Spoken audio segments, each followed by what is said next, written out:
All right, who's playing the Pornhub intro music? I'm leaving that. What's up, everyone? Chris from Duck Lope Outdoors. All right, we got the group here. We got Justin. He drove all the way out from Virginia. He's a police officer. We got Sonny Hyde. He's a sergeant in the Army. And we got Jacob Feltman. He's also a sergeant in the Army. The one guy that we're missing is Staff Sergeant LaRoche. He's dealing with some family stuff right now, so he wasn't able to make it out tonight. And also, the one guy that we're missing with us is Higgins. He's a retired staff sergeant. He wasn't able to make the ride out here from Virginia due to work. But first off, I want to thank all the companies for the support that they gave us for this hunt. So first off, we want to thank Hardy Face Paint.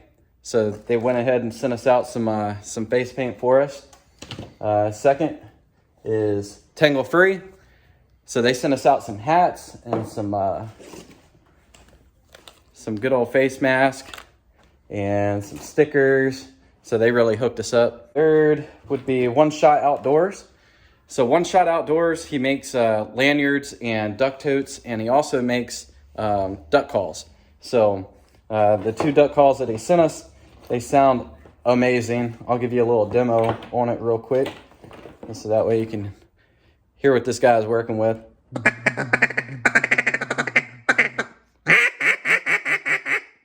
So, legit call. Check him out if you want to. All right, and lastly, Justin, he contacted Duck Commander. Uncle Si's guy that helps him out, Philip McMillan, reached back out to Justin and pretty much said that Uncle Si was willing to help us out, and they donated a whole bunch of stuff to us. So they signed some books, some of Uncle Si's sweet tea cups, and also he signed some duck calls. So for all the vets on the hunt.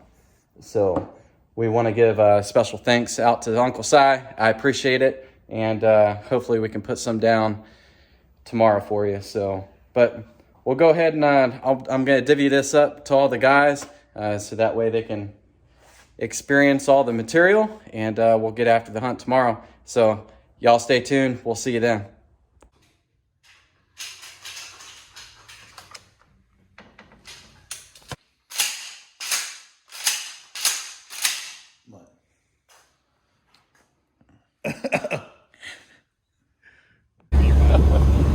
Like, geez, it's like old times.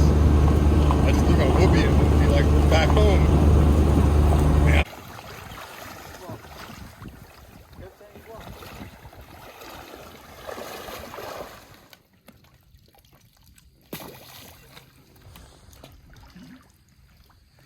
Out here setting up the decoys. Purple haze.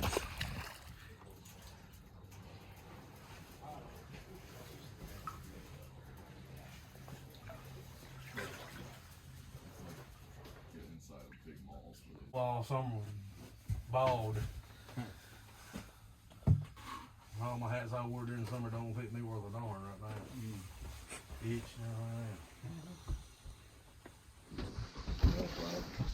I don't know, but it's super good.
try them, Jody? Huh?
God damn it.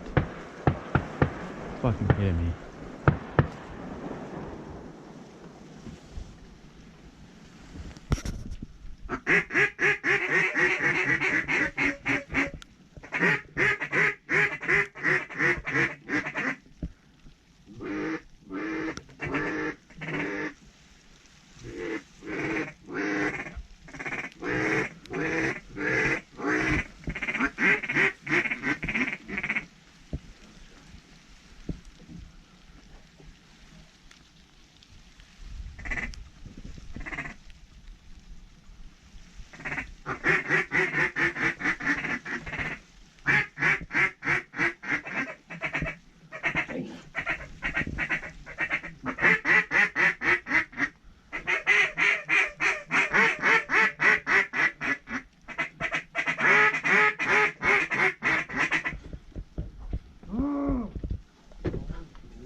So it's Tuesday now. That veteran hunt was on Saturday. So I've been trying to think of an outro for this video. I ended up hunting again on Sunday back at my blind on the WMA that I drew on, and I want to be to the point of I don't want to bash anything so far as guide services and that sort of thing, because I know Purple Haze, they'll put you on birds. What I experienced on that hunt was the birds worked. The ones that did work, they came within 25-30 yards. Some of them 35, maybe 40, but at the end of the day, I want to know what y'all expect from a guide service. Are you just looking for a good time? Do you expect to kill a limit? Do you expect to be on an X? Do you expect it at least to shoot? Me, with my expectations, especially when there's tons of birds, and I have new guys out there hunting with me that's never duck hunted before, I kind of expect, them to at least shoot a lot more than once, especially when you have multiple groups. And also, if the birds don't want to go feet down in the decoys, maybe it's something that, you should change up. Maybe you should throw spinners out there, keep the jerk rig going, change up the spread, either add more, take away. There's multiple things that you could do. But as for the shooting part, maybe you have to make your adjustment. If you want them feet down, but they're not going feet down in the decoys, you'll have to change up your tactic and be like, all right, it may be a stretch, but, at least at least the guys get to shoot a little bit more, you know, being that they paid for the ammo, they paid for the hunt, they paid for the licenses, you know, all that sort of thing. You know, I'm not mad about that hunt, just a little disappointed. Wish, you know, my guys would have been able to shoot a little bit more. I didn't really care about, you know, any birds for myself. You know, I was just there, personally, I was just there for the experience. But, you know, I know that they wanted to at least come home, you know, with a decent amount of birds. And then I know one of the guys wanted to mount a mallard. He wanted me to mount it for him. And Justin, he wanted a speckle belly. But, I mean, y'all saw the footage. Y'all can make your own judgments on it. Like I said, I'm not going to bash anyone. You know, there's good hunts, there's bad hunts, you know, and that's why they call it hunting. But at the same time, if you have at least a handful of groups work you, but everything else is a mile high, sometimes you just have to bite that bullet as a guide and just, you know, and just let the guys try them. But as for that, the guys did say, you know, they had fun. They just wish that they were able to shoot more. So we ended up with a spoonbill that Sunny High Day ended up killing. It landed on the backside of the blind. I didn't get any footage of it, but one of the guides hopped out of the blind and jumped him up, and he came around on my side, and he was probably at 35, and High Day was able to put one in him, at least enough to be able to knock him down, and Jody's dog went out there and retrieved it. There was also a teal that was killed by the guide that was on the far right side of the blind, and he came screaming in. So, I mean, the way some people look at guides is like, yeah, should a guide shoot? You know, that's another question. But, I mean, it is what it is. At the end of the day, what I'm going to do for these guys is I'm going to offer them another hunt and take them out myself. And I'll show you the footage of what I typically do at my blind. So just hang tight for that clip. We have a group of mallards work us, and I'm the one calling the shot. So they didn't want to land in that hole. They kept circling and circling and circling us. And like you'll see in the footage, you know, at some point you have to just swallow it and just know that they're not going to go feet down and just call the shot. And, you know, kind of hope for the best. So at least make it to the point where, you know, you'll knock it down within a spread to be able to retrieve it. So I appreciate all the support from the companies that sent us out stuff. And I do want to correct myself. The guy that sent the duck calls and the lanyards and the duck totes, it is one shot waterfowl, not one shot outdoors. So I wanted to make that correction towards the end of the video, but it was kind of hard with the splicing. But I appreciate y'all watching, and I'm hunting right now, so hopefully I'll have another video with some more action. So y'all stay safe out there.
Shoot him, go.